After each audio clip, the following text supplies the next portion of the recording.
Good afternoon, and welcome to CSIS. This is an event hosted by the CSIS Korea Chair. My name is Victor Cha, and it's a pleasure to have these guests with us on the stage today to talk about the China and North Korea issues. They will go basically in the order that you see them. I will introduce them to you each. First, we have Tom Christensen. Tom is a professor of politics and international affairs at Princeton University, and he is director of the China and the World program at Princeton. As many of you know, from 2006 to 2008, he served as the Deputy Assistant Secretary for State for East Asian and Pacific Affairs, with responsibility for relations with China, Taiwan, and Mongolia. Professor Christensen has served on the Board of Directors and the Executive Committee of the National Committee on U.S.-China Relations, and he is co-editor of the International History and Politics series at Princeton. And Tom is also a very good and old friend from grad school days, and we served in the government together. Following Tom will be Sung-Ho Shin. Dr. Shin is currently a visiting fellow at the East-West Center in Washington, D.C., only 2 blocks away from us here. He is also an associate professor at the Graduate School of International Studies at Seoul National University, otherwise known as the Georgetown of Korea. Previously, he was an assistant research professor at the Asia Pacific Center for Security Studies and a research fellow at the Institute for Foreign Policy Analysis. His publications include the book North Korea Nuclear Crisis and Peace on the Korean Peninsula, and he has published quite widely in journal articles, both on Asia and on international relations. The following Dr. Shin is not reserved, but that is John Park. I think, as many of you in this room know, John Park is director at the U.S. Institute of Peace. He runs the Korea Working Group and has had some very interesting trips in the past week or so, and he's been kind enough to join us on the stage to offer some insights about his travels and recent meetings with folks from Asia. And then my role, I will sort of clean up and really offer some brief comments as a discussant on what's been said and on the topic that we're all gathered here for today, which is China's role on the Korean Peninsula after the Cheonan incident. So we'll begin with Tom Christensen, who will offer us about 15 minutes of remarks, followed by each of the panelists, and then we'll open it up for a general discussion. Thank you very much, Victor. I just wanted to say at the outset that it's always a pleasure to see Victor, and it's a great honor to serve on a panel. I'm a big fan of public intellectual activity, and I really can't think of a better example of a public intellectual than my old friend and classmate Victor Cha, who's done so much for the country and done so much for academia, keeping it realistic, keeping it focused on real problems. I have to do a couple of disclaimers up front. First, I have to say that everything I say today is really just my views as a private citizen. I don't want to pretend to be a government official. I just give my own views, although sometimes I will say things that sound like I agree with the government view, because I do agree with the government view on some of the issues I will raise.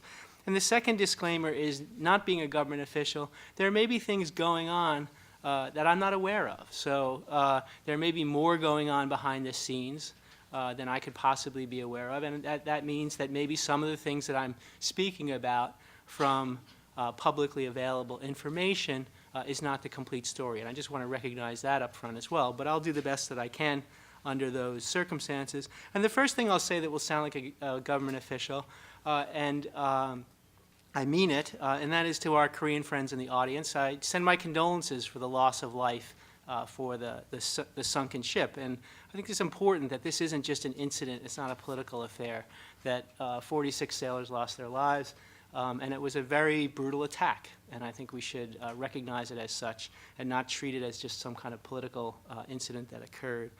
And what I want to emphasize in my talk is the difficult position that the DPRK has placed China in as it seeks to pursue its overall foreign policy strategy around the world and in the region. So it creates a series of dilemmas. Ultimately, those dilemmas will be solved by Chinese people, not by Americans and not by Koreans. But I think that the United States and South Korea have a role to play in helping the Chinese come to the correct conclusions about what they should do in response to DPRK activity. So DPRK activity, whether it be the nuclear issue or the sinking of the ROK naval ship, and China's inability or unwillingness to take stronger and more effective measures to change that behavior by the DPRK has, in my view, served to undercut a lot of China's foreign policy strategies in East Asia. So there's a very high cost for China in what the DPRK is doing, and there's a very high cost for China when China is either unwilling or unable to take more effective measures to change DPRK behavior.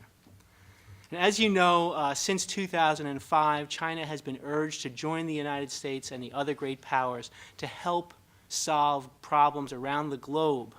And U.S.-China relations have moved well beyond the bilateral issues that are traditional in the U.S.-China relationship to include tackling problems in third areas of the world and having China play a leadership role in that process. And that's really started in 2005 and has continued into the Obama administration and has expanded to new issues like climate change. And I think this is a very important thing for China's prestige on the international stage, and it fits China's goal of being a respected great power on the international stage. One of those problems in third areas of the world is the North Korean nuclear problem. And I think China had behaved extremely well on the North Korean nuclear problem, especially if you take a viewpoint that says, what were the baseline expectations of Chinese behavior, say 10 or 15 years ago, on such an issue if it were to arise among knowledgeable people who understand China's foreign policy. And I think many of them would be very surprised at how forthcoming China was in the six-party talks process, how forthcoming China was in writing UN Security Council resolutions with teeth, and particularly in the period 2006 to 2007, how hard China was willing to push North Korea to try to change its behavior. So China got kudos for that, and there was some progress. There was the disablement program, there was the taking down of the tower, and China got kudos for that, and that was what, in my view, that fit China's overall strategy of being a responsible great power around the world.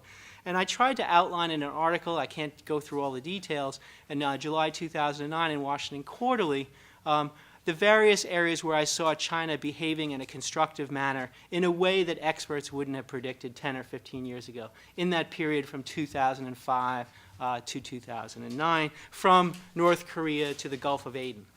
And this was a good thing for China's foreign policy. It was something that China's foreign policy experts and officials were aware of and I think correctly celebrated. But these efforts need to be effective. And the problem with the North Korea account is that there's been no progress in recent years and some real setbacks in the North Korean nuclear progress. Or there's been progress for North Korean nuclear development, which is a setback for everybody else, since the disablement of 2007 and 2008. So right there, North Korea is undercutting China's prestige in this global effort to be an effective, responsible great power, and this runs against China's strategy. If we look at regional strategy, China's willingness and actual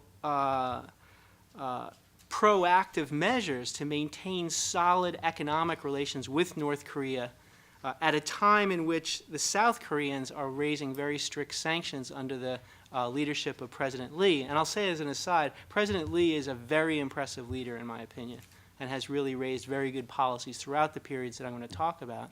And I think on the North Korean nuclear issue he's been very strong, and I think he has been very solid under this current set of problems.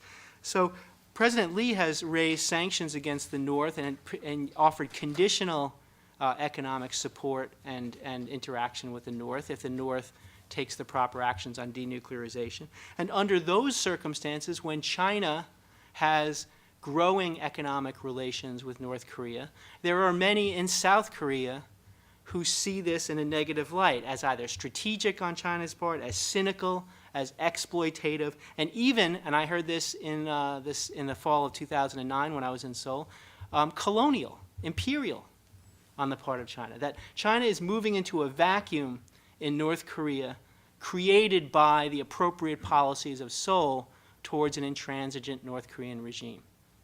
This is not consistent with China's goals in the region, the regional goals stated in the most simple terms of trying to reassure China's neighbors as China's influence rises, so that the neighbors don't see the rise of China's influence and power as somehow a security threat or an economic threat to their long-term well-being.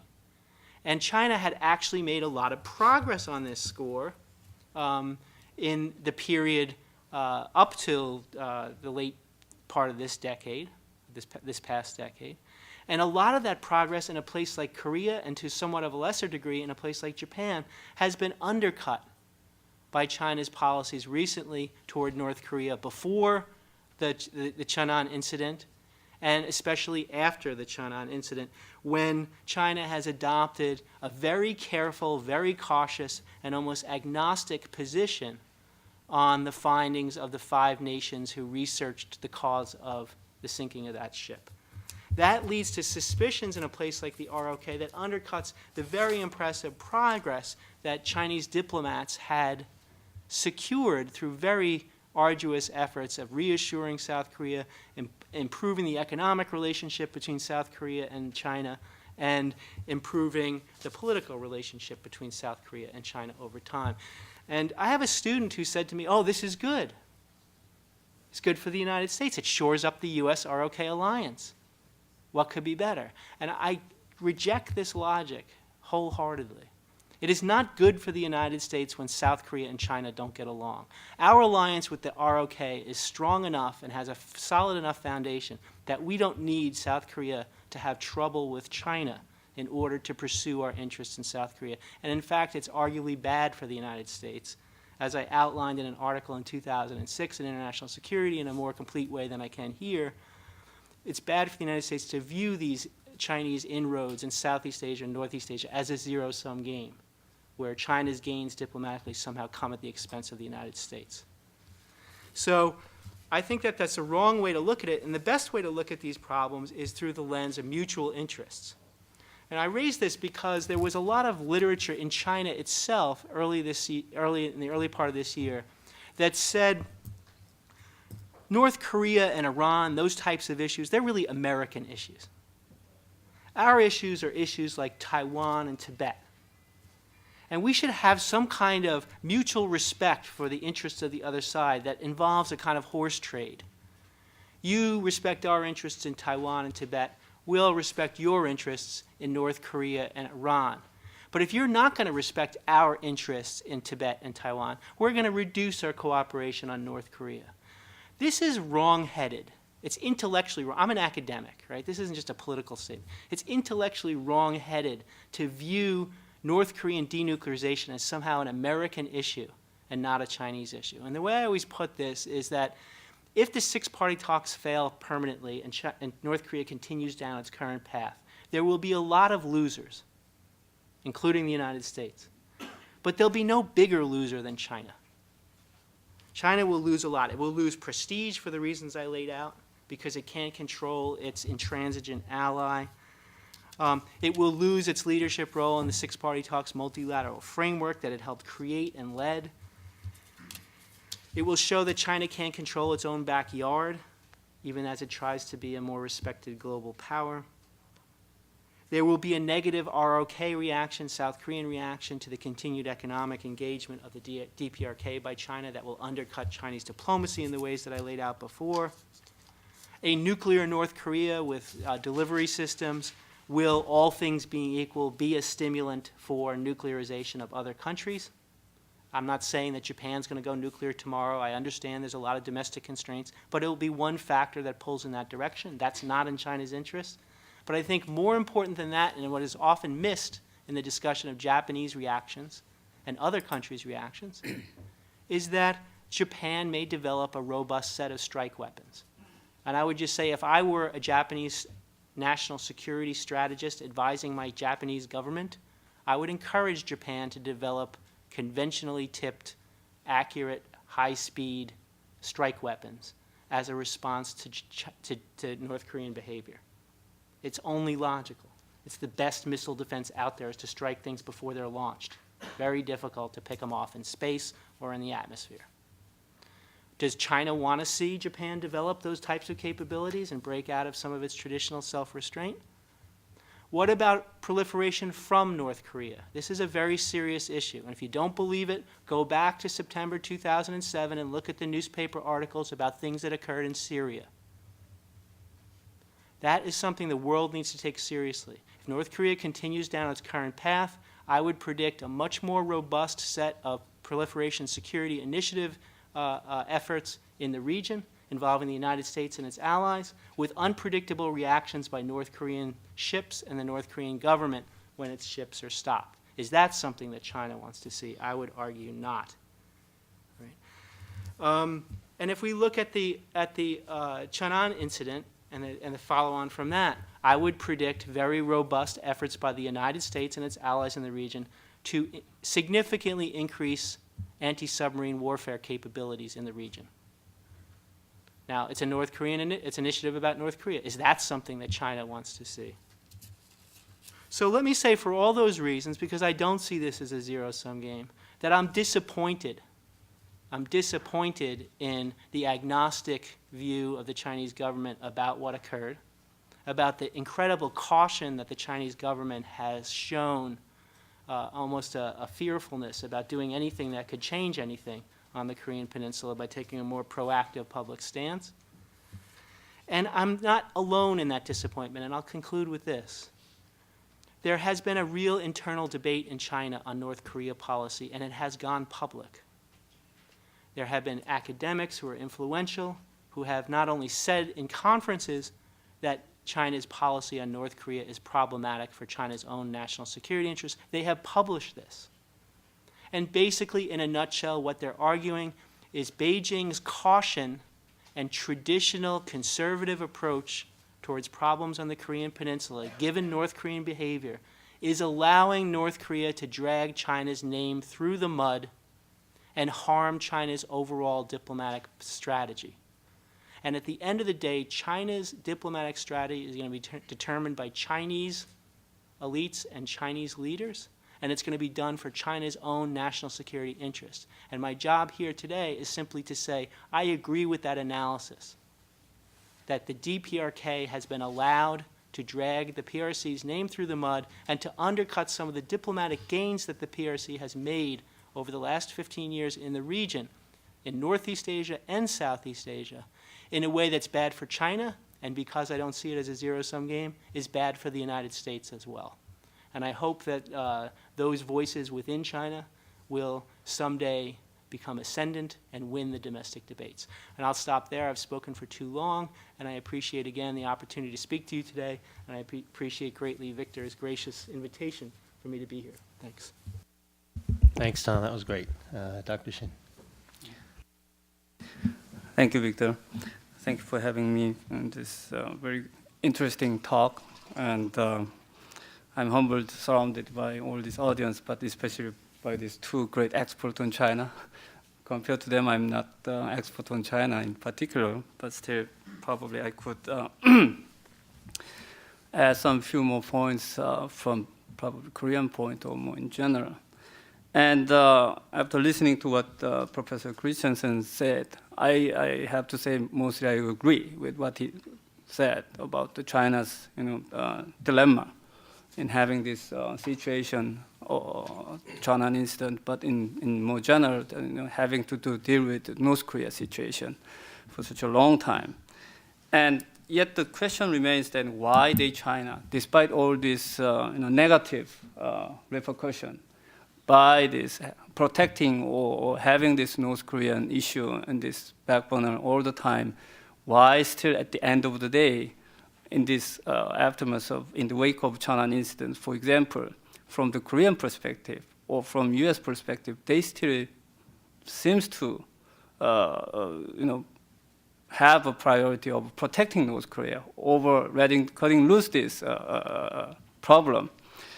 And in that, as many experts already predicted and analyzed, the fundamental interest or question for China is, what to do with North Korea and what is their strategic interest.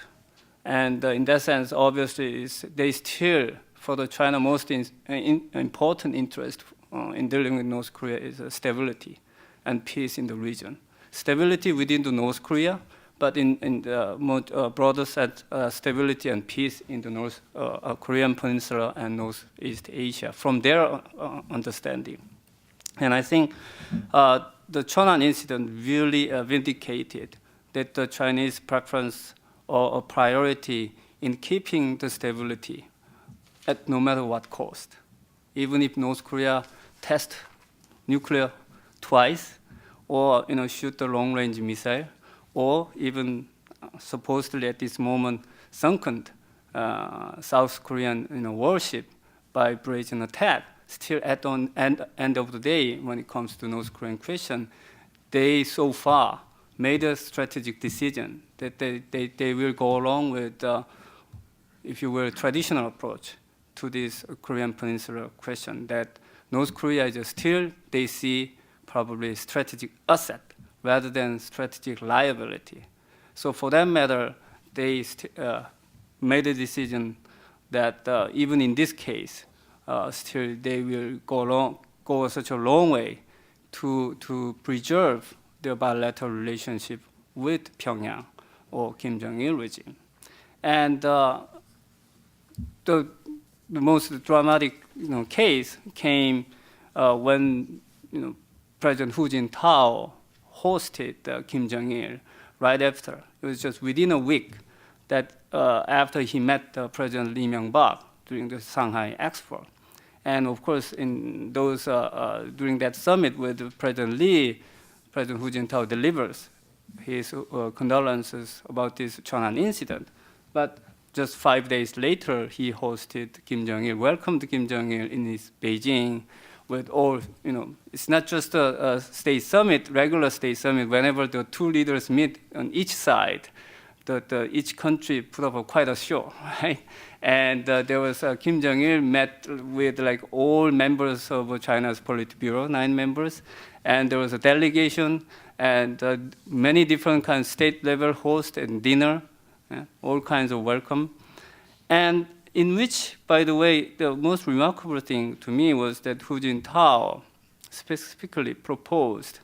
First of all, he said China always maintained and pursued the relationship with North Korea in a strategic and long-term perspective.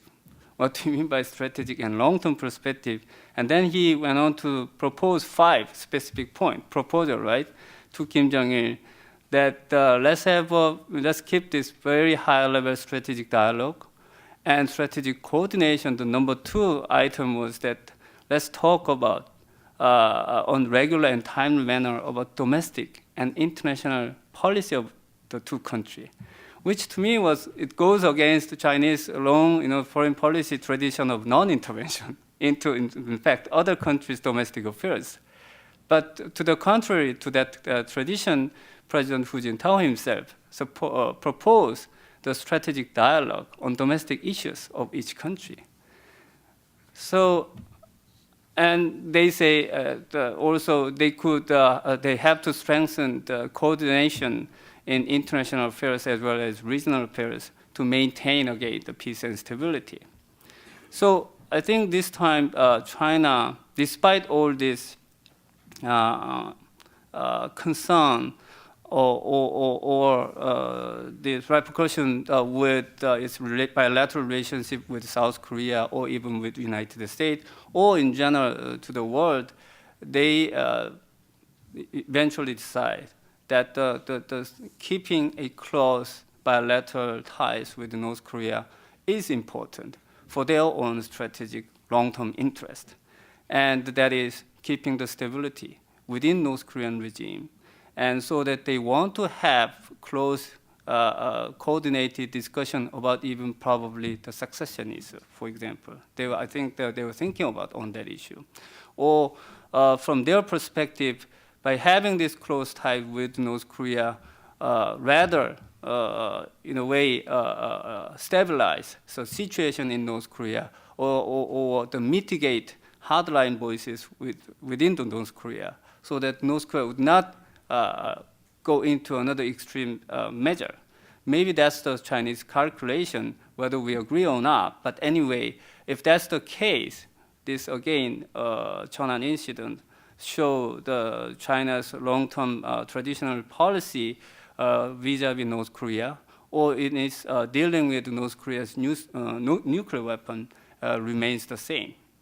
That is, in the long term, from their perspective, North Korea's nuclear issue is not their first priority, as again, Professor Christensen mentioned, that it is the issue of the United States. And from the Chinese perspective, it doesn't pose a direct threat.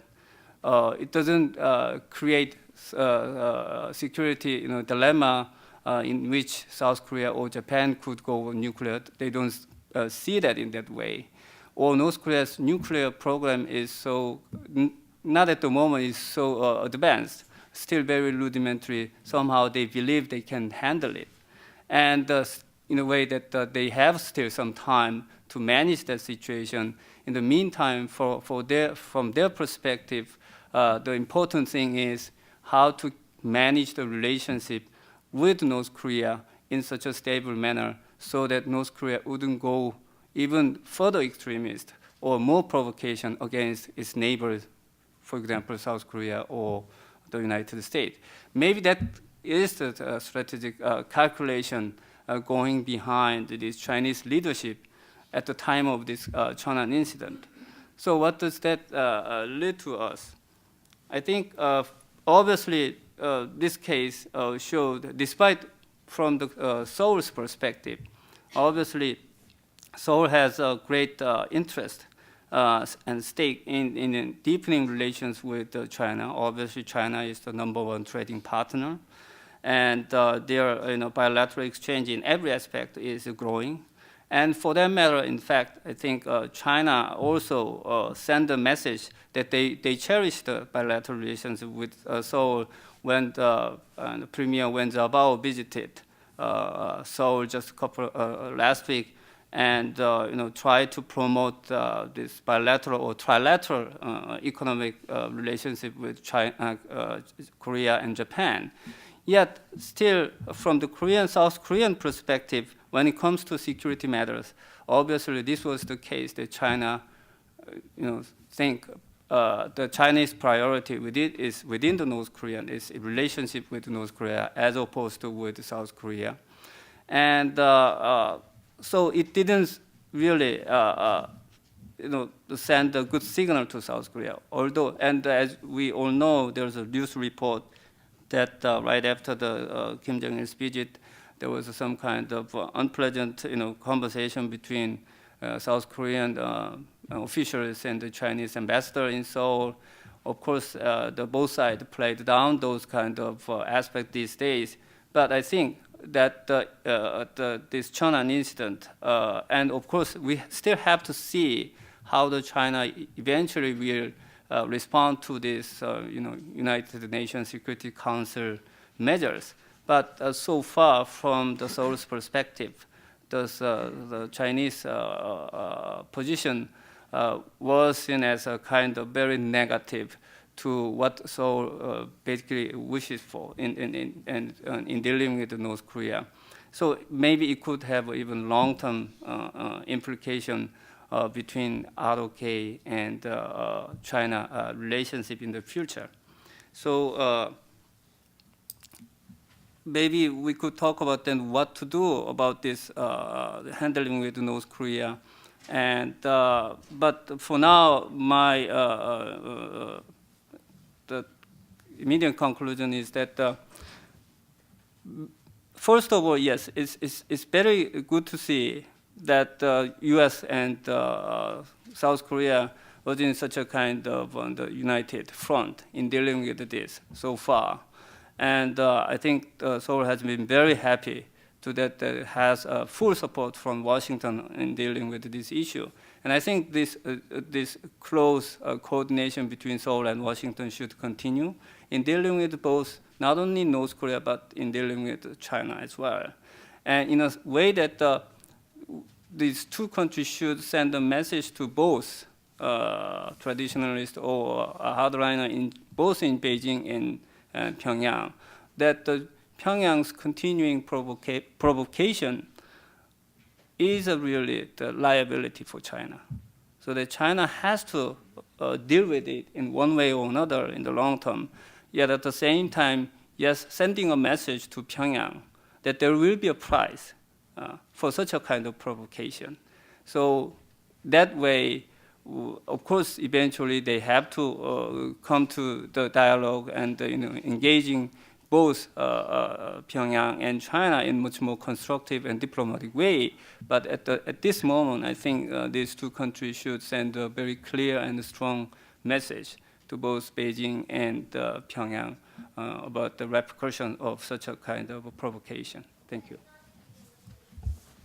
Thank you, Dr. Shin. And then we have John Park. John is Senior Fellow and Director of the Korea Working Group at the U.S. Institute of Peace and has had some very interesting meetings over the past couple of weeks. So, John. Thank you very much.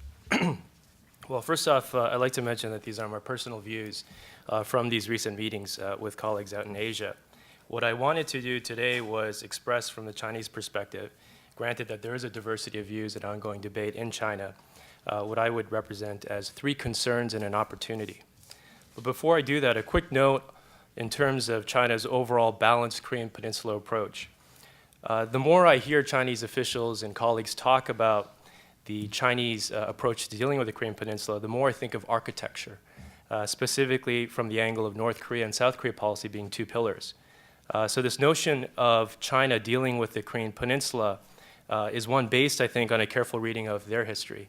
And when you look at it from that perspective of 2 pillars, when China chose one pillar over another, that has led to a period of instability or contributed to a period of instability.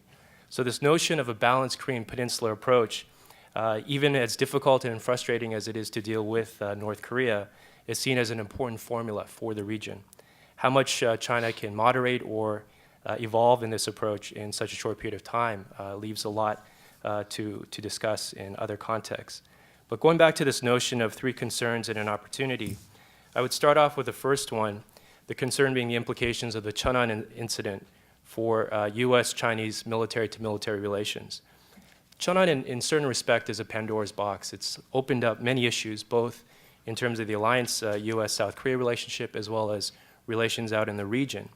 But when you look at it from the context of expanded U.S. ROC naval operations, as in the case of anti-submarine warfare in the Yellow Sea, the question from a Chinese perspective then becomes, how large will this area of operation expand?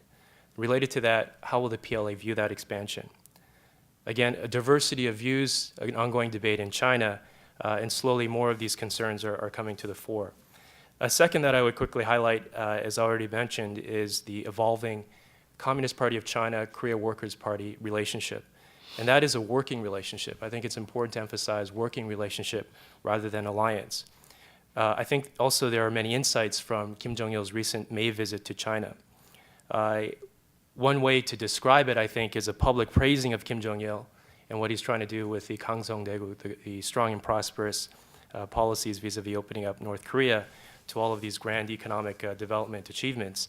And also what happened in private, what sounds a lot like, if you piece it together, what various observers are calling a dressing down, and a very stern one at that. If you look at this evolving working relationship, I think the first distinction is that it's a party-to-party relationship. It is not a state-to-state dynamic. And I think China went to great pains when South Korea lodged its complaint about Kim Jong Il's visit to China at this very delicate period. The Chinese Foreign Ministry spokesperson the following day mentioned that it was an unofficial visit. And the Chinese Foreign Ministry went to great pains to list all of the officials and all the places that Kim Jong Il visited, but emphasizing that this was more of the party-to-party dynamic. Moving to a third concern, if you again look at the implications of the Cheonan, how to deal with an emboldened North Korea. There is, I think, a very strong concern among all the parties involved related to China, to North Korea's perception of itself and how countries like China and the United States will deal with that. This falls in the category of what ifs because we still don't know definitively. But what if North Korea views itself as a nuclear weapon state? That part isn't a mystery. It's stated that numerous times. But now views itself as a nuclear weapon state that can carry out limited strikes with impunity without fear of retaliation by other countries like the United States and South Korea. This is something that I think will become a priority for other countries as we look very carefully at the source of the latest skirmish, which was the northern limit line, a disputed maritime boundary, frankly, where there are no answers and a disputed area that seems to be the source of already many skirmishes, but potential skirmishes going forward. Moving to the opportunity part, this has to deal with now the movement in the UN Security Council. On June 4th, the South Koreans formally submitted a letter to the President of the UN Security Council, referring formally the Cheonan incident to the Council. I think an important distinction here, though, is that for some, the investigation phase is not over. And I would say that in that camp follows China and Russia. The Russians have concluded on June 7th, on today, but this being Seoul time, their 4-member military investigation of the evidence that was produced during this South Korean-led international investigation. How they're going to come out in terms of their findings, that remains to be seen, but will have a big bearing on this investigation phase as perceived from China and Russia. From the Chinese angle, with this diversity of views, in China, how the Russian reports and the findings play out will also have an amplified playing out most significantly in China out of all of the countries. This will dictate the pace at which any movement will happen. But with respect to the UN Security Council, whether it happens in the short term or the medium term, there is an opportunity, and I think the opportunity falls under the framework of a new framework for dealing with North Korea. This is one where, again, it will be very important to temper the emotions of the current phase, and they're still at a high level, and to remain very sensitive to what happened. But looking at what the Chinese call the longer term, this view that there are 4 things that can be done within the UN Security Council. The first is a binding resolution, which many see as unlikely given the current factors. The second is a non-binding resolution. The third is a presidential statement. And the fourth is a general statement from the Council. Within all of this, if you go through the pros and cons, the non-binding resolution emerges as something of a low common denominator. Clearly, it's not the best outcome among the 4, but it's something that may be a starting point for further discussions and interactions among the core members. What would a non-binding UN Security Council resolution look like? And let me emphasize here, this is not representative of any official views, but from informal discussions looking at the next steps in dealing with the Cheonan situation. The 4 components would be largely under the heading of calling all parties to commit, number 1, to no future violation of the armistice. The second would be efforts to boost maritime security. And the third would be mutually recognizing the total area covered by the northern limit line as a disputed zone. This notion of whose interpretation of the disputed maritime boundary is correct will last for a long time. But with the latest developments, North Korea announcing that they are suspending the inter-Korean hotlines and military hotlines, I think there's an urgent need for something along the lines of recognize this as a disputed zone and perhaps introducing elements of monitoring and transparency. When we look at the overall non-binding Security Council resolution, I think the first question is, well, what can China do in all of this? Personally, I think the best that China can do is abstain. And within an abstention within this non-binding resolution formula, you put into place a framework that doesn't focus on sanctions and that focuses on the conventional threat posed by North Korea. And framing it in the language of the 3 parts could be something that, again, would be a starting point for future discussion and negotiations.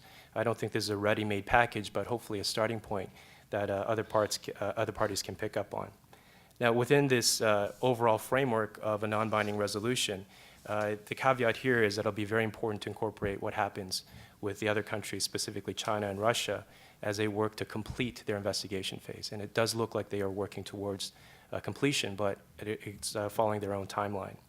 Let me just wrap up that by saying that there is one factor, and I think it's an important one. It's not a factor that will change China's balanced Korean Peninsula approach, but I think a factor that introduces another constraint for the Chinese leadership. And I would say that it's a domestic factor of the Chinese netizens. During Kim Jong Il's visit in May, the number of chat room discussions and criticism of Kim Jong Il were somewhat unprecedented. And they're very specific on framing the North Koreans as ungrateful and troublesome, especially to Chinese efforts in trying to introduce peace and stability and all that they're doing within the six-party talks. The reason I mentioned this, and I wasn't going to mention it in the discussions today, on the way over I read a report that there was a shooting of 3 Chinese along the border with North Korea. And the shooting by North Korean border guards is something that is already causing a lot of reaction in China publicly through this netizen type of exchanges. And if you take those comments and you cut and paste them, and you look at the comments that came out after the South Korean tourist was killed in the Kumgansan tourism site, this notion of the public's viewing their country's interaction with North Korea in a different light, you see an interesting parallel. So this constraint, this additional constraint on China's approach, again, I do not think it's sufficient to change their over balanced Korean policy approach, but it certainly does add another constraint. Let me end there. Thank you. Thanks, John. Well, let me just wrap up by saying I don't think I disagree with anything that's been said thus far, except that probably I'd make John's bar for what China needs to do in the UN a little bit higher than where you put it at. To me, what's been so interesting about this, about the Cheonan incident, is that for the longest time, China could pretty much maintain a fairly costless, equidistant policy between the two Koreas. Even after normalization of relations with the South in 1992, it was able to maintain these two relationships on the peninsula that were both fairly successful.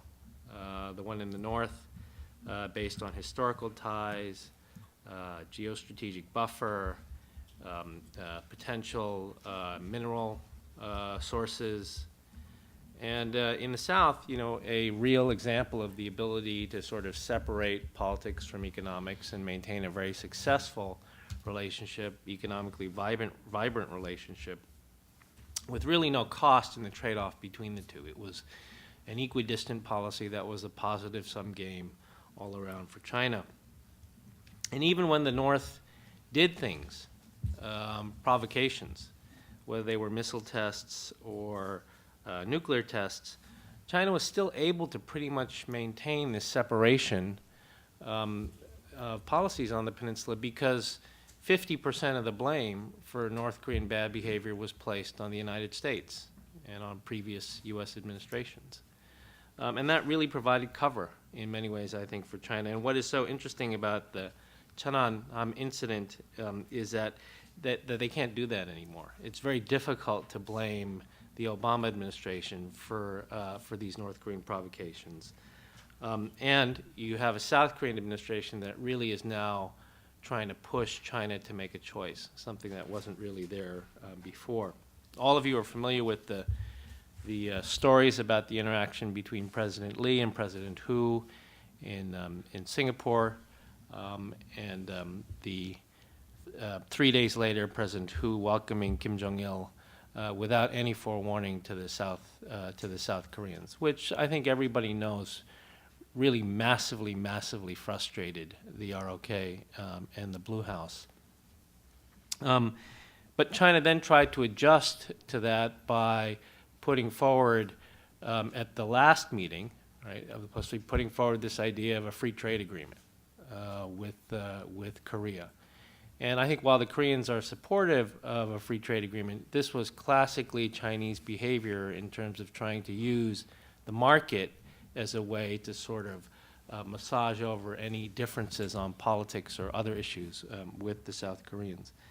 But I just don't think it's going to work this time, and I think that there will continue to be a great deal of South Korean frustration. As Tom and Dr. Shin and Dr. Park all noted, as I said, for China, their base calculation has always been relations with North Korea are strategically valuable to them as a buffer. It may be costly in aid terms, but that's a small price to pay. It doesn't really affect them that much in terms of international reputation if they supported the North. And they even, in the past, scored points with the South Koreans by having good relations with the North, particularly during the 10 years of engagement policy under the Kim Dae-jung and Roh Moo-hyun administrations. All of this worked very well because in the end, for China, a change in the status quo on the peninsula, which obviously would mean unification under the South, was always calculated not to be in China's interest. In the zero-sum game with the United States for competition in Asia, this was just not seen to be something that works to the advantage of China. And as all the discussants here laid out, that may be the base calculation till this day, and that is why China may have always calculated the strategic assets side of the balance sheet as being fairly favorable vis-a-vis North Korea. But I don't think that's going to be the picture in the future, that the liability side of this balance sheet is going to continue to grow for China given North Korean actions. Tom laid out one aspect of this liability, which is clearly increasing U.S. ROK exercising in the region, enhancement of U.S. ROK and Japan capabilities in the region, PSI exercises. These are all things that China probably does not see as being on the asset side of the balance sheet. I didn't hear anybody up here ruling out the potential for more North Korean provocations.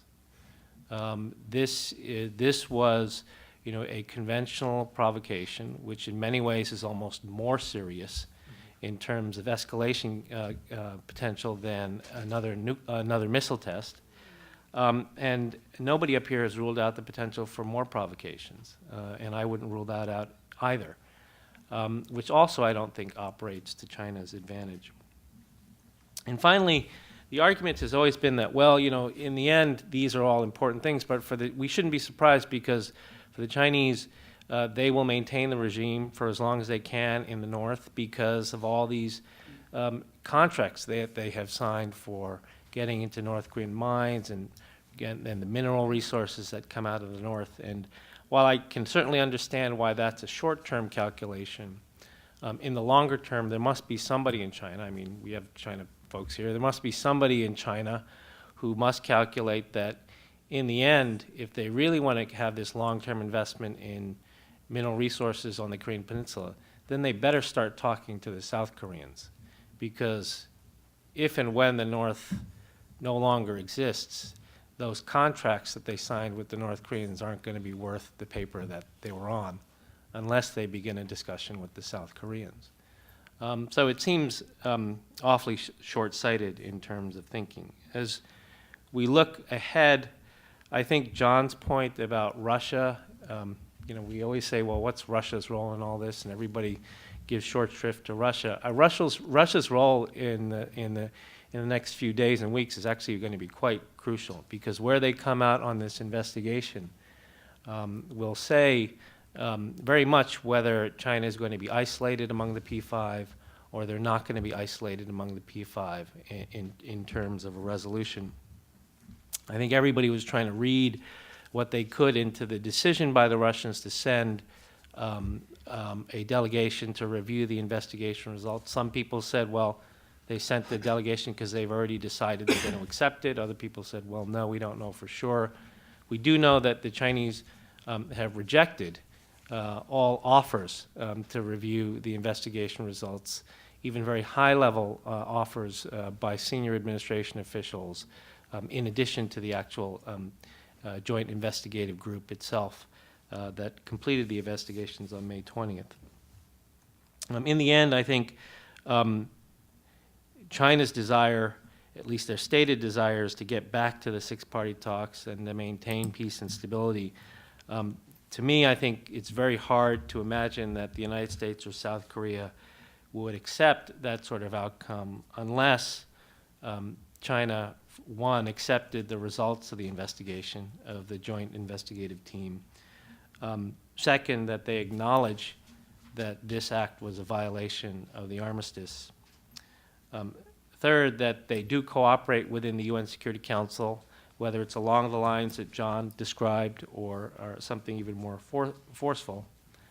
And then fourth, in addition to these sorts of things, that the Chinese use the channels that they've always had with the North Korean regime through the military and the party, channels that we don't see publicly, that are not sort of reported in official trade statistics, because that's where they have the most influence on the North.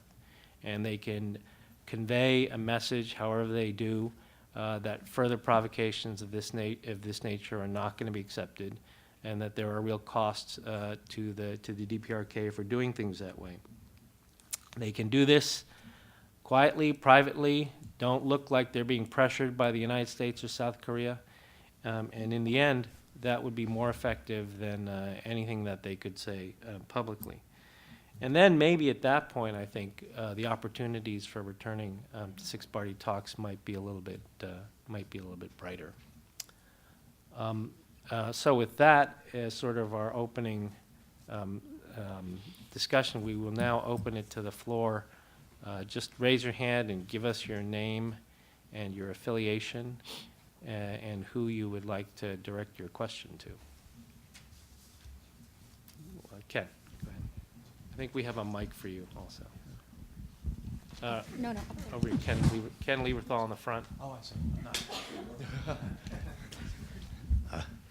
Ken Lieberthal, the Brookings Institution. Thank you for four very substantive and interesting comments. I don't think the Chinese are unaware at all of any of the costs that they are paying in terms of their foreign policy for what North Korea is doing. And there certainly is a debate in China about how best to respond. At the end of the day, the reality has been at the top of the system, their response is extraordinary caution, to the extent of not being willing to send a team to South Korea to look at the evidence. What they're saying is, we really don't want to be tied to the evidence here. We don't want to have to admit that this was a North Korean action, right? Otherwise, they would send a team to find out what's going on. I wonder, therefore, when you argue that China should take a tougher stance in some fashion toward North Korea, I guess the question is, what do you really think that would produce? The Chinese evidently think it would produce nothing very good, that North Korea would be more likely perhaps to defy China, to show the cost of pressuring them, which is a style that we've seen in the past. This is a period of succession in North Korea. I've even seen speculation among Chinese as well as others that it was really, this had something to do with showing Kim Jong-un's toughness in this whole process. And so to push back hard may get China on the wrong-footed in a succession situation in North Korea, and they're concerned about that. And more generally, my sense is they are like a deer caught in the headlights. I mean, they know all the cost to them. They just can't get confident enough that any particular step forward will make the situation from their perspective better rather than worse, right? So with that in mind, let me ask you, we've heard a variety of fairly nuanced suggestions about what China might do at the UN and so forth, but what would you suggest they do that you think will actually have a good, from our perspective, a favorable impact on North Korean behavior and on China's ability as it looks forward to influence that behavior over time through a succession? Because I will say, they keep asking me that, if you were in China, what would you do? And I will say I don't have good answers to it. I have good answers for what we would like them to do, but if I were in their position, I'm not so sure it's so clear. So I'm just asking for the wisdom of the panel on that issue. Thank you.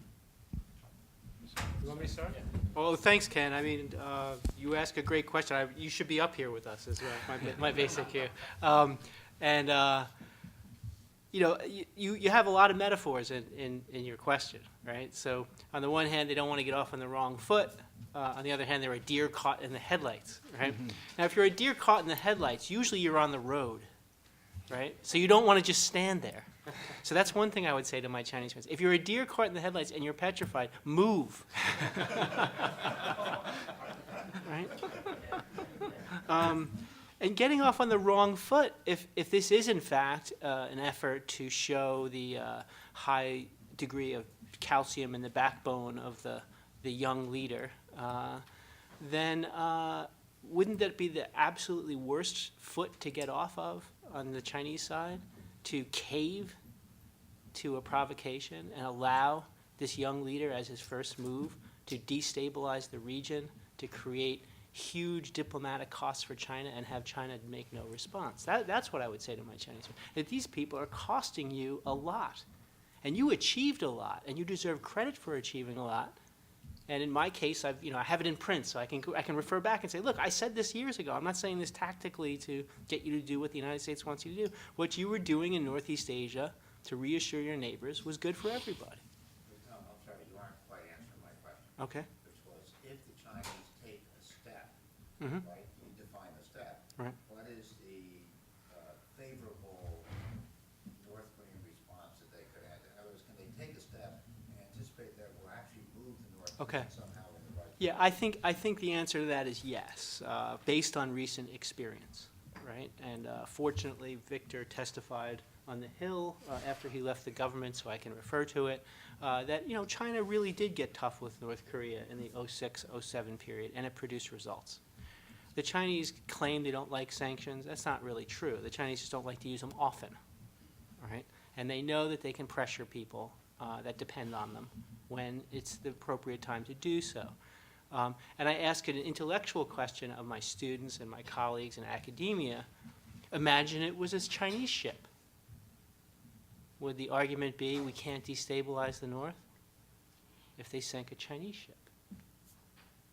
My sense is no, right? That they would take a tougher stance. That it's not all kind of analytic, intellectual conclusions in China that although this is a difficult position and they've been extremely bad, that this is our best Kennan-esque strategy is to do nothing.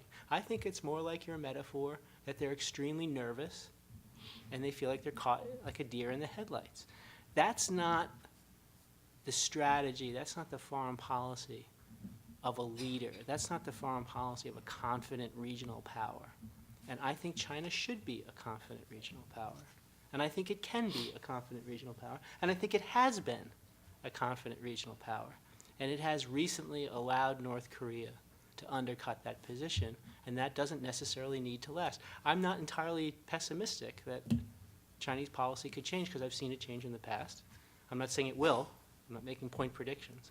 But I'm saying that I can imagine it changing. And I think the United States, the ROK, Japan, and ultimately the ultimate influence on the outcome, Chinese elites who see it this way can help bring about that result. So I don't know if that's a proper answer to your question, but pressure is in order, and at least public recognition that this was an act of aggression would help China's diplomatic portfolio mightily. Dr. Park and then Dr. Shin. After you. Just very quickly, I would say that the majority of the Chinese tools in dealing with North Korea are domestic and they're party to party. I think the Cheonan shows the limits of that. It's amazing that if you look at the key authors of the UN Security Council resolution, specifically 1718, it was China. And that was a moment where I think the Chinese saw utility of having non-domestic, non-party type of tools in dealing with North Korea. I'm curious what the debates are in Beijing, but if those who advocated that international policy tool are looking at a non-binding Security Council resolution, the reason why is if you look at the majority of North Korean warnings in the NLL, they're not towards South Korea, they're towards Chinese fishing vessels. So in the future, it's a matter of time, I think, before there is a clash between NLL area originated North Korean patrol vessels and Chinese fishing vessels. And this is going to add, I think, to the domestic constraint that I mentioned before. There will be a longer list, the netizens will become increasingly vocal. But in a proactive way, if the Chinese do feel that this is an opportunity, irrespective of the Russian findings, that they can do something like a non-binding resolution, the framework will be very important. And the elements that I laid out, drawing on some of these earlier meetings, they're very pragmatic, and they're nothing that does something that makes it into cornering North Korea politically in a situation where the North Koreans may do something counterproductive. Even if the North Koreans have some kind of backlash against a non-binding resolution with those elements, specifically of maritime security and the NLL recognized as a disputed zone as opposed to disputed boundary line, this could add another very important international policy tool in the Chinese mix. Yeah. I don't have any good answer to your question either, but still, if I may try. But in this Cheonan case, a couple of things I thought very interesting. First of all, the North Korean statement, especially after this investigation, they deny everything in such a fashion that I never seen. And they issued a statement and stated after and after that they are nothing to do with this. Why they are doing it so? Of course, they denied such an allegation in the 87, Korean airline bombing or Myanmar in Rangoon. Every time they denied, but I don't know whether they denied in such a fashion like they are doing it at the moment. And one possible reason behind this North Korean behavior, I think, might be is they are sending, they are telling to Chinese that they are giving Chinese excuse not to go hard at the UN Security Council or any other international meeting. So that means what? I think, one question about China and North Korea is whether China has a leverage or they are willing to use those leverage. But at this moment, I think indeed China has a leverage in a way, because North Korea has no way to go before they could talk to Korean government or even US government. They shut down every communication with those two. So I think North Korea feels very vulnerable after what happened, and maybe it was really a surprise for them that the South Korea or investigation team came up with that kind of very convincing evidence. So North Korea are really kind of, at the moment, it's a deer caught in headlights, maybe. Don't know what to do at the moment. So in this case, I think China could still play a kind of constructive role, because at the end of the day, all parties should get together, maybe engage and discuss and diplomacy, right? To get there, maybe China can play a certain role in between Pyongyang and Seoul and Washington on the other, saying that yes, they got to see some kind of resolution from this incident, and for that matter, I think Korean government made quite a wide decision when President Lee Myung-bak made an official statement after this official investigation, saying that he didn't put Kim Jong Il personally responsible. He said probably North Korea. He blamed North Korea. So maybe there could be a way that finally Kim Jong Il or he could say maybe there was we didn't do it, we didn't know, but there was some rogue general who did such a kind of thing. Not that now I know. And Chinese could send such a kind of delicate message in the back channel to North Korea after seeing such a very united front formed by Korea or US, and plus, if possible, Russia.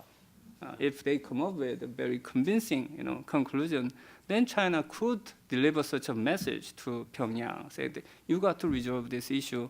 And in that way, in the long term, they can isolate those kind of hardline elements within North Korea, even in the future. I mean, in the long-term perspective, if they really worry about this possible succession in the years to come.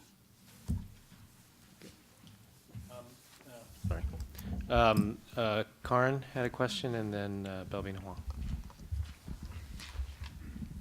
Thank you. Thank you all for a really fascinating Karin Lee, National Committee on North Korea. Thank you all for a really fascinating and timely discussion. I have a follow-up question for Tom and for Dr. Sheen. Tom, thank you for reminding us of Victor's testimony saying, yes, in fact, it was possible for China to exert pressure on North Korea. I think at that time it was for North Korea to take a particular step. The only step that's been articulated by the South Korean government is accountability, acknowledging that they are responsible, punishing the people involved. My question to you is whether or not, in order for China to exert that kind of pressure on North Korea, there would have to be some kind of reward for North Korea for taking that step. And if so, what would that reward be? And I don't necessarily mean an incentive like another big investment, but perhaps a rollback of the new measures that were put in after the Cheonan incident. And to Dr. Sheen, again, it starts from the same starting place. It would certainly be understandable if North Korea has apology paranoia, seeing what happened when it made its apology for the abductees. It actually made matters much, much worse. How do you think the South Korean public would respond to an apology, accountability, punishment, that whole scenario? Thank you. You want to start? I started last time, so it's only fair that someone sure. else starts. To answer your question, yeah, I clearly understand that the North Koreans possibly concerned about this apology thing, right? Vis-a-vis their past experience with Japanese public, but I don't think North Korea will have that kind of dilemma with the South Korean public. One thing that I noted was that after the Cheonan incident, I mean, still, even in South Korea, there's some conspiracy theory and debate about who did that exactly. But I believe most of South Korean, according to some polls, like 80 to 70%, still believe that it was really the act of North Korea, even before there was an official announcement. But yet at the same time, those 80% didn't believe that we should take military action against vis-a-vis North Korea. When I look at, again, another recent poll, the South Korean public response has been very kind of pragmatic and realistic. That they support, that the first measure they support is taking this to the United Nations Security Council. Not a military action. That's basically ruled out. And even when it comes to, like, for example, economic engagement with North Korea, it was split. Like a 49 or 47% something said, oh, we have to take very drastic measures even in terms of economic engagement. Still, almost 50% say we have to still maintain the minimum economic, at least, engagement, i.e., say, Kaesong Industrial Park. So, again, this tells you South Korean public, I mean, having lived with North Korea for how many, half century, we know what we are dealing with.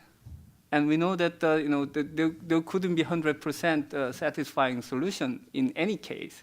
So I think if North Korea can make any kind of apology, by the way, such a thing happened in the early 90s, 94, when the North Korean spy submarine was caught.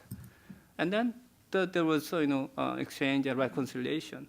So only if somebody can persuade within North Korea or outside North Korea, say that you got to make this case, if you really did it, come clean and say, sorry. I agree with Dr. Shin about some of the goals that China might push for if it was pushing for goals. And one is just recognition and apology and reparation or whatever it would take to recognize that this was an act that did occur, it was intentional, and that it was something that was reprehensible. That's a starting point, right? And there's a long tradition in China of demanding such things, right, from countries that take reprehensible actions. So that's not a stretch in the Chinese diplomatic lexicon to ask for an apology from the North Koreans. You talk about carrots and sticks, and I think these distinctions are often false ones. There are frozen carrots, which are like sticks. There are conditional carrots, which sounds like a stick. Things could be really good for you if you just behave yourself, right? Is that a threat or is that a promise? And I just say in a broader context, because I'm not going to give point prescriptions to my Chinese foreign ministry friends or anything like that and say, here's what you ought to do. That's for them to decide, but they shouldn't do what they're doing now, would be my advice. They need to move from being the deer in the headlights. But just as a general context, we have to remember, that North Korea has been offered a tremendous amount of positive incentives, and people forget that. First of all, it's getting a tremendous amount of positive interaction with China as a baseline now, which is a problem given North Korean behavior. But more broadly speaking, if the North were to give up its nuclear programs, it has been offered a very, very robust set of incentives to do so with all sorts of guarantees attached. So it's not as if the North doesn't have some positive incentive from most rational international perspectives for cooperating with the international community. They have simply rejected them. So if China wants to remind North Korea of the robust package of incentives that the North could enjoy if it took the reasonable step of giving up its nuclear program, that would be a very appropriate diplomatic thing for the Chinese to do, and I would encourage the Chinese to do that. But I can tell you from personal experience, it was a robust package of positive incentives. But my more narrow question is, what should happen the day after they apologize, assuming that they would apologize? Well, I think there's more than just the Cheonan incident here. There's a posture of hostility. There's the nuclear program. There's a whole list of North Korean belligerent acts, right, that need to be addressed, and that would be a first step. But it wouldn't be the last step, one would hope. And again, I don't think I'm saying anything here that would be startlingly foreign to a lot of my Chinese colleagues, right, about what they would like to see in North Korea. I think that this isn't. They would like to see North Korea open up to the outside world. They would like to see North Korea adopt a Deng Xiaoping-style reform movement. They would like to see North Korea develop economically, and so would we.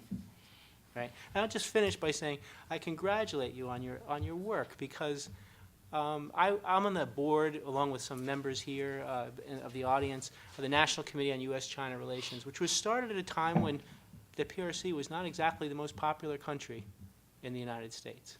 And Karin, my classmate from college, whom I've known for many, many years, did something brave by creating this committee at a time when North Korea is not exactly popular in the United States. And I'm sure she takes flack for it, and I respect your courage for doing so. I think Karin's question is it is a fair one, because, I think when you put Karin and Ken's question together, I do think, for the reasons that Dr. Shin stated, Chinese leverage is much more effective at this particular moment, precisely because there really is no other channel for they're used to playing many channels and playing them off each other, and this is the only channel they have right now. Whether you're talking about the ROK, Japan, the U.S., Russia, this is really it, and for that reason, they do have the leverage. But if we were to put ourselves in the shoes of Chinese policymakers, it is a fair question to ask, well, all right, so we're supposed to use our leverage to tell them not to do this again and apologize, and then what? Then what are we supposed to do? I guess we're supposed to tell them they should go back to six-party talks, which isn't really an enticing thing for them in the first place anyway. And at this point, is not very enticing to us either, meaning neither the U.S. nor the ROK. So I think it is a very fair question.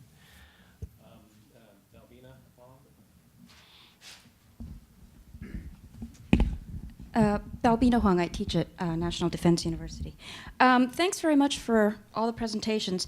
I agreed with everything that was said. My problem is that the logical conclusions that I end up drawing actually leave me deeply troubled.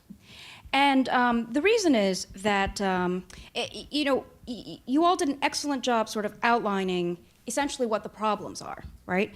That essentially that China's facing this strategic dilemma, but as Victor and Professor Sheen and Dr. Park have pointed out, that historically China has always been very successful at this equidistant and the balancing. And I think John's analogy about architecture is a very good one. The problem is that actually, I think it's actually us that have the dilemma. Because we like to keep saying that, well, the reason that China doesn't, can't really use all its leverage is ultimately it wants a peaceful and stable Northeast Asia or Korean Peninsula. But so do we. In fact, so does the United States and South Korea and Japan and Russia. And in fact, every single one of US actions since 1953, through every single presidential administration, when the USS Pueblo was seized, when US servicemen were axed to death very brutally on the DMZ, all these provocations, in the end, guess what? We never fully acted. I mean, you read the history documents, we were very close to launching missiles and throughout every crisis, but ultimately we always prevailed on the side of restraint. And this Cheonan incident is the perfect example. In the end, President Lee comes out and says, I mean, it's very restrained. I mean, very strong, but very restrained. And basically it's that even the world markets agree, right? I mean, the markets plummeted 3% because everybody thought the Korean Peninsula was going to go to war.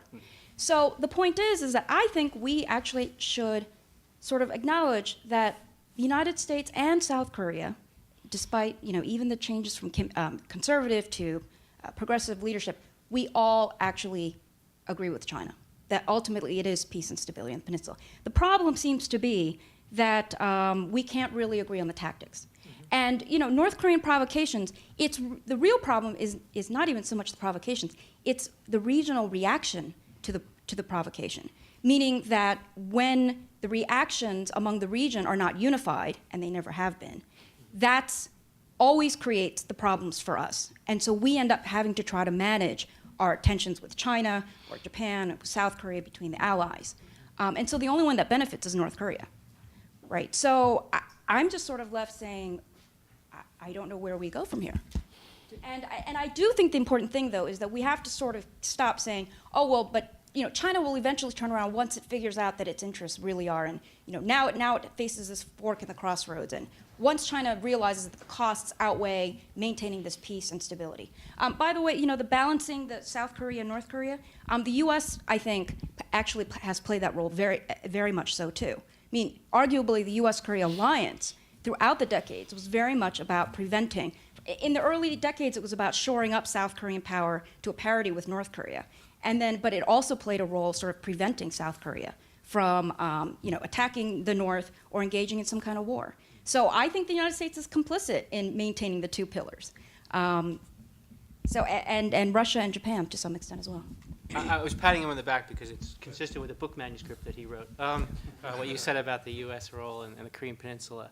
But the one thing I would reject in your logic, Bob, which I think is, it's knowledge, it's learned and it has a strong foundation, is the idea that North Korea is the only beneficiary. I mean, North Korea is doing terribly, right? Is there anybody in this drama that would trade places with North Korea, right? That's the problem with the logic. Is this kind of a strand in the media that North Korea always gets its way and does extremely well. They seem to be scared, poor, hungry, isolated, hated. And if I were writing a diplomatic textbook on what not to do with your country, first chapter would probably be North Korea. So I don't think. But they're surviving. All right, is that the goal in international life? Is to not have an invasion or something? And North Korea shouldn't have to worry about invasion. Who wants to invade North Korea? Who would want to inherit the problems overnight of North Korea? That's their best deterrent. Is simply being North Korea is the best deterrent, right? To overthrow, because you would inherit a huge raft of very difficult to solve problems overnight. So they don't need nuclear weapons. They don't need all those things. And I think they're doing a tremendous disservice to their country as a whole. Obviously, it's a regime question. And I think that they seem very nervous as a regime, which doesn't seem like a great way to live. So I don't think that they're nearly as successful. And I think the question is, why did the North sink the ship? I have no idea. Right, I have no idea, and if I did, I couldn't say, right? But I have no idea. I really have no idea. But let's just say, as a hypothesis, that one of the reasons, if not the reason, but one of the reasons, was to drive a wedge between South Korea and China. Now, if you're Chinese, and we're talking about China here, that's the topic of the day, right? If you're a Chinese diplomat, are you going to let them get away with it by maintaining an agnostic position that spoils your diplomacy with South Korea?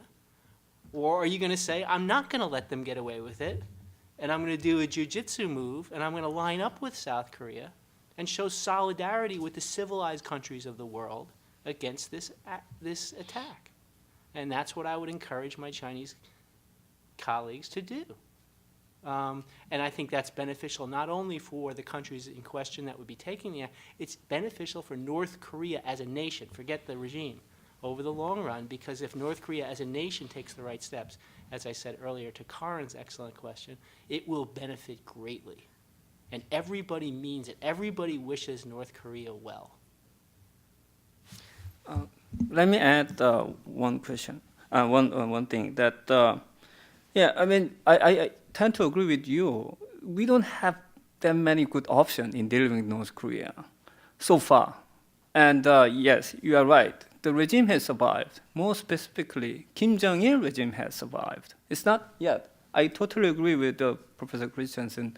North Koreans, the people, are living under such a horrible situation. Their living standard getting down and down and down, and it will go down even further because of this Cheonan incident. They are not getting any fertilizer from South Korea. They are not getting any humanitarian, the food aid from U.S. or South Korea probably.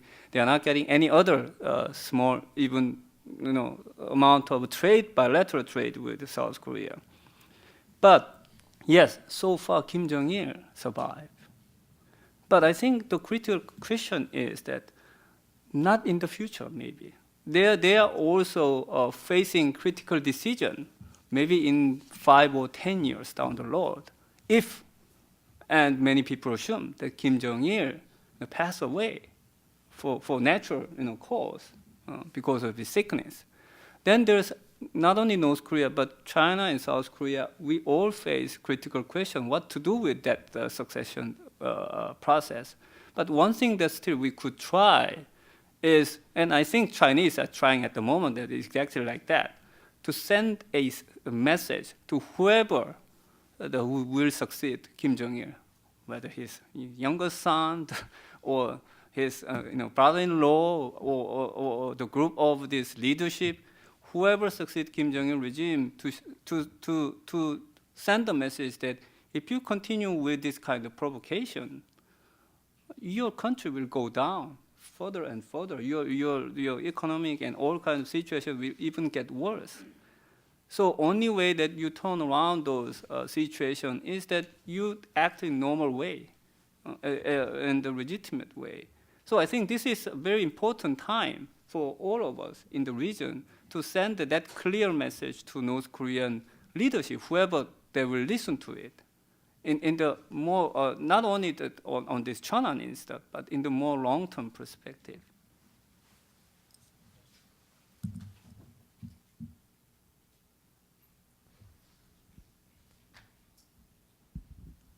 John Zan with CTI TV of Taiwan. I have a follow-up question to the question just has been asked.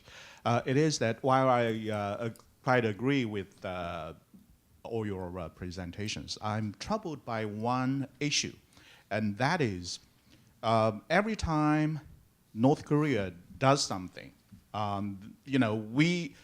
we are not thinking of how to deal with North Korea ourselves. We are looking at China.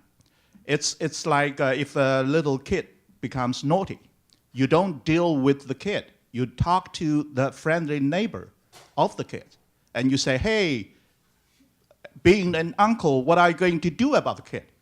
If the kid is really naughty, you need to teach him a lesson. So I'm sort of puzzled by so much discussion about what China can do, rather than what South Korea and the United States can do. Well, the sinking of a warship with 46 casualties is clearly an act of war. Why do we try to downgrade it to an act of aggression? You need to meet aggression with aggression. You need to meet violence with violence sometimes, because probably in North Korea, the only language they understand is violence. Why do we have to talk to China? Okay. It's a legitimate question. I think that President Obama said something philosophically important when he said that, I believe it was President Obama, in the government you could never do this, you could never lay out a quotation and get it wrong and have it ascribed to the president, but I'm not in the government. So, but I believe it was President Obama who praised President Lee's restraint as a sign of ROK strength. That we need not lash out militarily, instantaneously, and in a large scope because we're in a position of strength despite the attack. And I think that there's a lot to that basic notion that you don't always have to answer violence with violence. Even your question said sometimes. Well, the question is when do you have to and when do you not have to? And I think in this instance, the South Korean government, and again, I have tremendous respect for President Lee and his administration. I don't just say that as a kind of diplomatic throwaway line. I think that they have made so many changes in ROK foreign policy that have been constructive for this country, for the region, and for their own country, which is the most important thing, that have been positive, that they deserve our admiration. So before we criticize them for not reacting strongly enough, I think we should think through their logic since they've done a lot of other things right recently. And I think that they've shown restraint, and I think in this instant it may be right. Because you have to try to also guess at why the North is doing what it's doing. And it may be doing things to drive wedges between actors. It may be doing things to provoke reactions that will make them seem more sympathetic to certain actors or maybe serve their interest at home. It's very difficult to know that your reaction will not be playing into their hands. Why do you go to China? And I'll finish with this. Because South Korea, short of military action, the United States, short of military action, Japan, short of military action, have pretty much used the sticks that we have. And it's really China that has continued with relatively normal and sometimes even expanding economic relations with North Korea at the time of North Korean intransigence. So it's a logical place to go to try to get China perhaps to move its policy closer to those who have already done it. And it's an open question that's beyond my expertise about exactly when you should use military force and how you could hurt the actual decision makers in North Korea to punish them rather than just killing some poor North Korean soldier who's deployed along the 38th parallel, probably against his will. Is that really going to show the top leadership in North Korea that you mean business? I'm not sure. If I could offer one other analogy. Listening to the various former and current government officials talk about the options related to North Korea and North Korean behavior, I take account of your analogy, but another analogy comes to mind of a poor kid with a rock in a neighborhood of glass houses. And so the glass houses are the countries that are doing economic development, focusing on trade, doing things that are the focus of the international community. Yet North Korean behavior, when it comes to this type of reaction, the moment they start throwing their rocks or showing their rocks, again, you go through the list of options and you arrive at restraint. And it's a very difficult place to be. But showing and sending a message to North Korea, it seems like the asymmetrical nature of it is something that the Cheonan amplifies. And in fact, in South Korean military and government statements, there's a greater emphasis on that actual word, asymmetrical. I'm not in charge. Let me just. I just work here. Just, sorry. Just a couple of with regard to South Korean retaliation. I think quite frankly that it was harder for the South Korean government to restrain themselves this time. I mean, it would have been easy to retaliate, I think, and it was harder for them to restrain themselves precisely because I think they tried to calculate what caused the North to do this, and I think they reached the conclusion that the North was hoping that this what they see as a very conservative Lee Myung-bak government would overreact, would immediately accuse the North, and then everybody would be trying to restrain South Korea and trying to force them, you have to go talk to the North, this sort of thing. So I think in many ways it was hard. I mean, one answer to your question is that it was probably harder this time for them to restrain themselves than it was to retaliate. The second, and this is not necessarily a related point, but its reality is the South Korean stock market. I mean, they were just, I think every time the North does something, a big factor in South Korean calculations is how will their response affect investor confidence in the country. And that's a big, I mean, it's terrible to say, but it's a big advantage that the North has over the South, because they don't have a stock market that they worry about. Yes, sir. Yes. Thank you. My name is Dong Hui Yu with the China Press. And some analysts said that the reasons why Beijing rejected Secretary Gay's visit to China were not only the arms sale to Taiwan, but also the Cheonan incident. So what's your view about that? Well, I have my standard answer from when I was in the government. You're from the China Press, right? You should ask the Chinese government why they canceled the visit. Right? No, I think you should ask. That's a very good question for you to ask your government. Why was it canceled? I think it's a shame that it was canceled. I don't think it's the end of the world that it was canceled, but I think it's a shame. And it's a good question. It's a little puzzling, and there may be multiple reasons. And I hope it's not the case that they didn't want to see real information about what happened, because that would be problematic for them to actually be exposed to the information. And I will return to Deng Xiaoping's famous dictum: seek truth from facts. Right? So see the facts and seek truth from them. Sorry, Tom McNauer.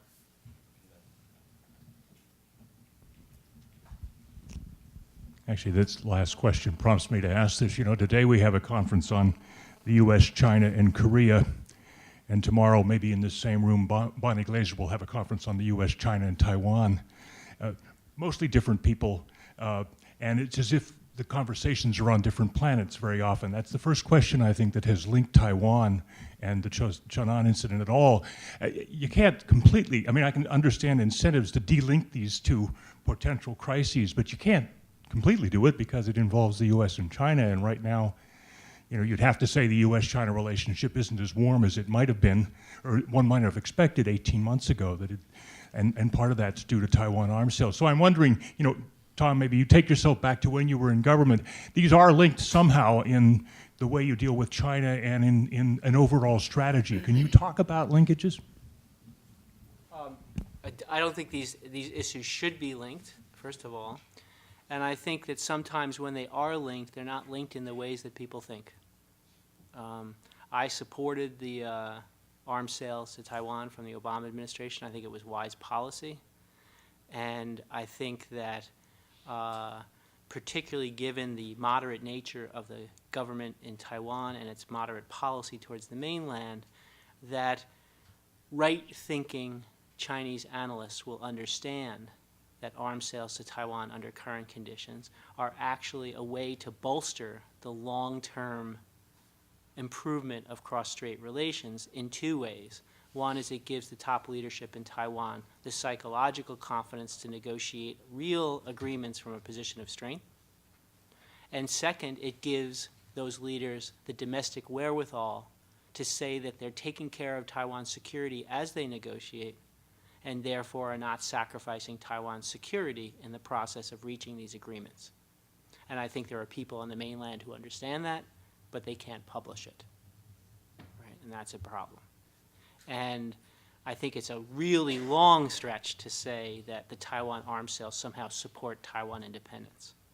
And even when there was a government in Taiwan, when I was in the US government, that was pushing in the direction, arguably, of independence, we sold arms to Taiwan. And we made very clear at the same time that we did not support Taiwan independence. And I don't think there were many people on the island who thought that our signals were unclear about the position on unilateral declaration of Taiwan independence. So I simply don't buy the arguments in the other direction that say that this is somehow doing severe harm to China's national security. I realize there's a reaction to those things. I think that reaction is unfortunate.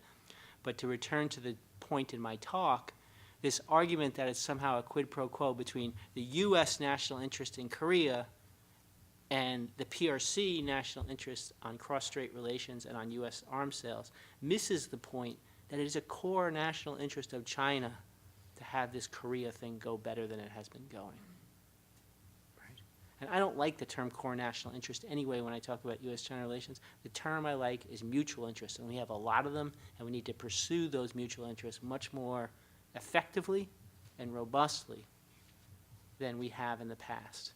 And we have to get away from this language of a laundry list of U.S. interest and Chinese interest in the trade between them. And I think it's unfortunate that we went down that path, and we need to go back to this idea of mutual interests, mutual problems, and mutual solutions, and working together to get through the problems that we see. That was a longer answer than I planned. I'm still an academic.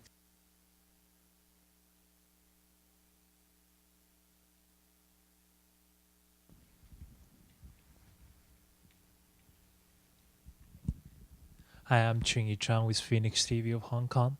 It's said that U.S. going to send the aircraft carrier into Yellow Sea, which is Beijing's throat, and I think that could cause tension between U.S. and China. And what do you think about that decision? Is it true? I have no idea. Yeah, it's today's Global Times. Oh, it's in the Global Times. It must be true then. Oh, here's another government answer that I can remember. Sending carriers is above my pay grade. I would just comment, even if they don't end up sending a carrier to the region, these expanded operations they're going to be different. They're going to be larger scale, they're going to be highly visible. So in addition to signaling and messaging to North Korea, I think it's a legitimate question. How is this going to be viewed in China, and especially by the PLA? Because I return back to that comment. There are many things that are related to the Cheonan. Second, third order of consideration become about something else. And I think that's what makes the Cheonan incident so difficult this time around compared to other incidents like a North Korean missile test or North Korean nuclear test. So this whole reevaluation, what does a traditional U.S. ROC alliance area coverage mean? Then within that, is this going to be something that is in direct response to the Cheonan, and when there is a feeling between the U.S. and South Korea that it's adequate, it would stop? Or is this the beginning of regular operations along these lines? I don't know, maybe if I may, I mean, it's going back to the point that that we basically it's becoming North Korea's provocation is becoming a liability for China in that sense. And those naval exercise in the Yellow Sea, or whether it's aircraft carrier or anti-submarine warfare, I mean, they are going to do it in one way or another. And it will obviously raise attention, and North Korea has to respond in, given their lack of all this fuel or whatever, they still have to respond to it. And of course, it will also raise attention among the Chinese. For that matter, I mean, if indeed the cancer, the visit by defense security gates has to do with the Cheonan, probably, Cheonan really creates a kind of headache for China in dealing with the United States even. I mean, so far in many other issues that China had a kind of, in the kind of upper hand in dealing with the U.S. The U.S. was the kind of country coming to China and asking for some kind of currency issues and all kinds of trade issues. But then in case of last Secretary Clinton's visit to China, she raised this Cheonan issue, made the Chinese officials very much kind of put in difficult position. Maybe they were afraid of the same thing happening when the security gates come to Beijing. Maybe I don't know that.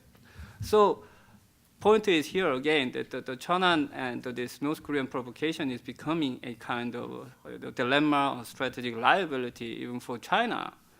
So that the China should send a message to North Korea or they should also come clean with this issue rather than just trying to support North Korea or protect them against those international pressure or movement. Yeah, the only thing I would add to this, if a carrier is indeed moving to the region and the Chinese express dismay at that, it should also not be entirely surprising to them. Given the history of North Korean provocations against the DPR, against the United States and South Korea, the United States has always responded to these with some enhancement of the alliance and some deployment of military capabilities. Never with a retaliatory strike, but certainly exercising, whether this was in response to the EC-121 incident or other cases. So that shouldn't be surprising. The other thing is that, I mean, people forget the ROK has also now signed on to doing PSI interdiction exercises, which is perhaps the most important of all these, because that's an ongoing thing, which the ROK has been strongly against for a long time in waters, of the Yellow Sea and in that area. That's again, in terms of the balance sheet and the liabilities, these are liabilities that are new realities, I think, as a result of this incident. Yes, sir.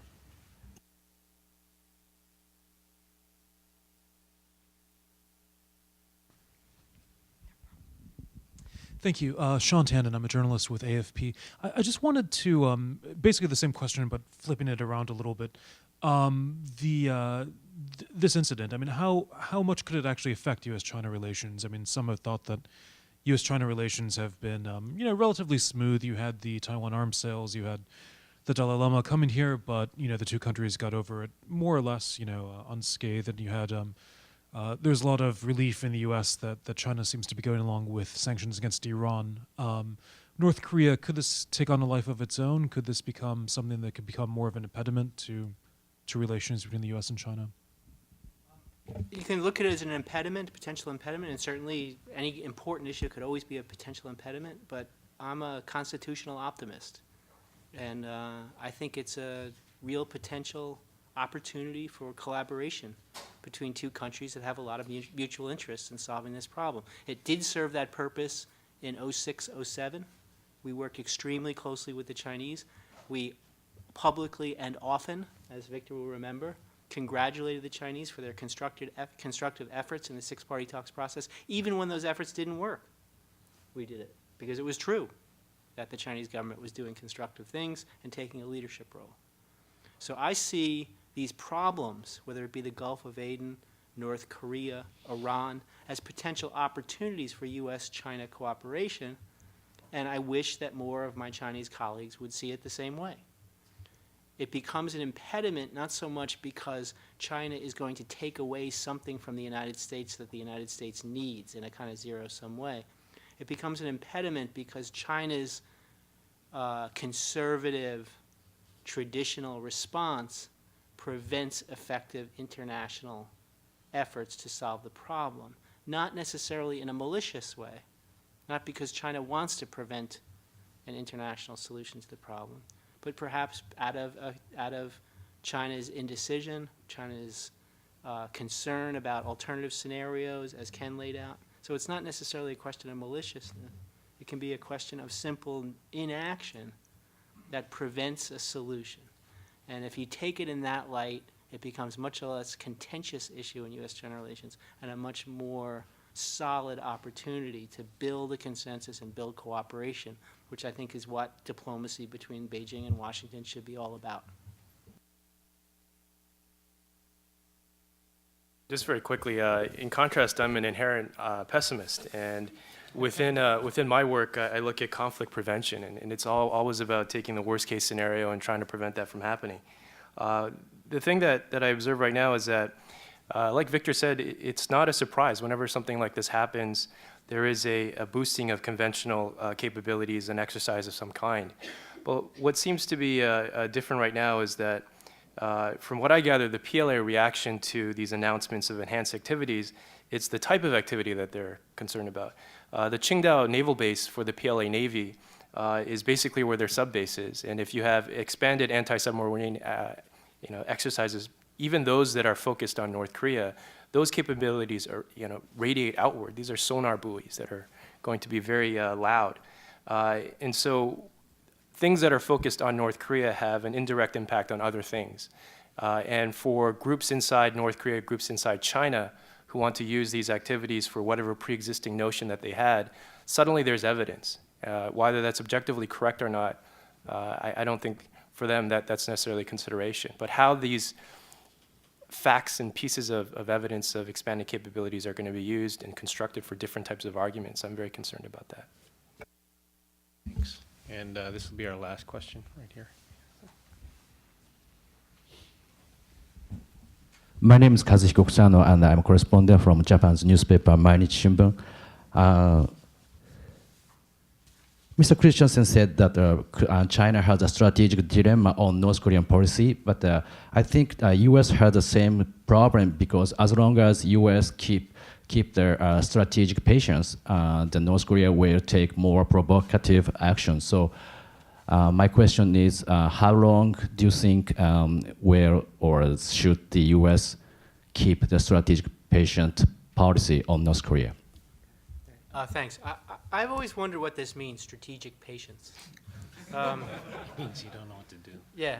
Sometimes it means you don't know what to do, as Victor just whispered to me. So I'll report what he said to me privately in public, which is a violation of government rule.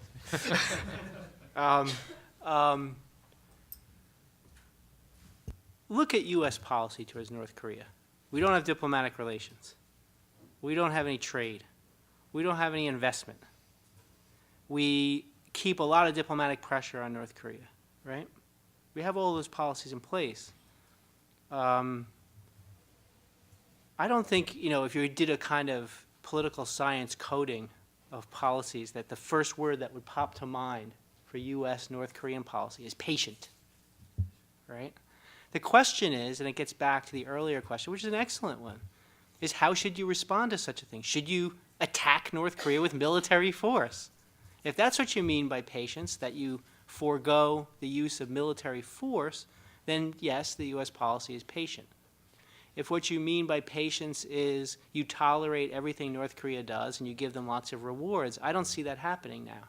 I don't see us giving North Korea lots of rewards for bad behavior. So I don't know if that's patience.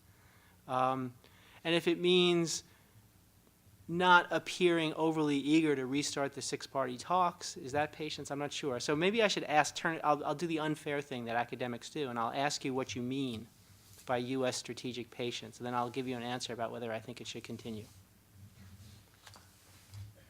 I don't know. I mean, what is it about U.S. policy that is somehow missing, that you think should be there and be a representative of less patience?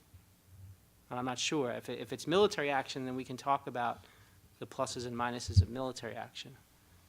But I'm not sure what it is, because we have a full panoply of sanctions in place across the diplomatic and economic spectrum, and we're kind of out of bullets, other than the real bullets. So that's just my general impression. I mean, the thing is, as Dr. Cha in the early mentioned, that so far in the previous administration, North Korea could blame 50% of all this stalemate, all kinds of trouble for the United States. But in this time, at the moment, I mean, by their own decision, North Korea created this kind of dilemma for themselves. I mean, they tested twice the Obama administration with a missile and the second nuclear test. So in that sense, maybe the ball is in North Korean court, and they have to come to the table. But so far, they went to the other direction, making more provocation, and creating, again, the dilemma even for its own only supporter, China. So at some point, there will have to be a decision made by both China and North Korea saying that this doesn't work. And to do so, again, I'm going back to my original point, that South Korea and United States or Japan should remain very united and with a very principled approach in dealing with this situation. Yeah, Victor mentioned something to me again, so I'll report again what he said privately, which is that there is a possibility, for additional sanctions. There's always a possibility for additional, and we saw some in the 2005 to 2007 period in the sanctions on North Korean banking units in third countries, right? And maybe that's something. Maybe there's patience in not returning to that policy. I don't know. Maybe that's a symbol of what you're suggesting, and I guess that's a possibility. And I'm sure that smart people and dedicated people who are serving their countries in various places will consider those things as potentially appropriate reactions to the aggression that occurred. I don't know, though. Just on strategic patience, I mean, I think I don't know if it's an actual policy. I mean, I think it was a soundbite that turned in, that you all turned into a policy. I think it was essentially saying what's obvious about North Korea, which is that there really is no good policy option, proactive policy option to deal with them. I think that the United States right now is very much on a track where they're focused on trying to ensure that the North, through diplomatic measures, that the North will suffer enough so they will not provoke again conventionally. I think that's what they're focused on, and that means trying to get something in the UN. It means, if not in the UN, there already are 3 UN Security Council resolutions and a PRST upon which they can build additional sanctions on, and I think that's what they're focused on. Where we go from here, the interesting thing is, that the North basically tried to test the Obama administration early on with this ballistic missile test and the nuclear test, and they found that they were not able to break them, and they also found that there were 6-party consensus in terms of the resolution, 1874. Now they really tried to test the alliance with this Cheonan incident, and I think they found it didn't work. I mean, that the Obama administration, if anything, has not only stood with South Korea, they have let the South Koreans lead, with the United States being, 100% fully supportive. So I don't know what else they can test at this point. And maybe they, the optimist, maybe John's a pessimist, but the optimist might say, well, maybe they might finally decide, well, maybe after all we do have to go back to the talks because we haven't been able to break the MB government or this, what we thought was a young and inexperienced Obama administration. But that would be a very optimistic take on things.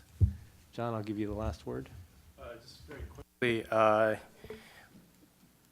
the strategic patience, I think, it provides an opportunity to look at the U.S. approach and the Chinese approach. And the U.S. approach, I would sum up as 2 conditions and a policy tool. The first condition was that negotiations between the United States and North Korea would be possible, but North Korea would have to come back to the 6-party talks. Second condition was if North Korea comes back to the 6-party talks, they have to commit to irreversible denuclearization, no more freezes, no more interim measures. And until those 2 conditions were met, financial sanctions would continue. And as all of this plays out, the U.S. would exercise strategic patience. So there the onus was on North Korea. The agreement, the September 2005 agreement lays out everything. And so the onus is on every country who signed the agreement to live up to obligations. All the other countries were doing that except for North Korea. So strategic patience was a way to put the focus back on North Korea and the need for North Korea to live up to its obligations. In parallel fashion, the Chinese had a 6-party approach and a 2-party approach. The 6-party talks we're familiar with. The 2-party approach I don't think we're as familiar with, and that's the party-to-party, but more importantly, the Communist Party of China International Department engaging their North Korean counterparts. Right now in Beijing, there's not a foreign ministry ambassador. There's an international department official who's playing the roles of an ambassador. I think that shows that in the party-to-party connection, the Chinese-North Korea relationship has gone even beyond the party-to-party to direct international department interactions. So when you look at the limits of U.S. strategic patience, that's closely tied to what the Chinese were trying to do, because in this 2-party approach, their objective in another area was also to get North Korea back to the 6-party talks. The Cheonan, and this is where the pessimist comes out in me, is reevaluating not only this, but everything. And on that happy note, I will conclude my remarks. Well, thank you all for coming in, for all being very patient, and thank you for your questions. Can we give our panel a hand? Thank you.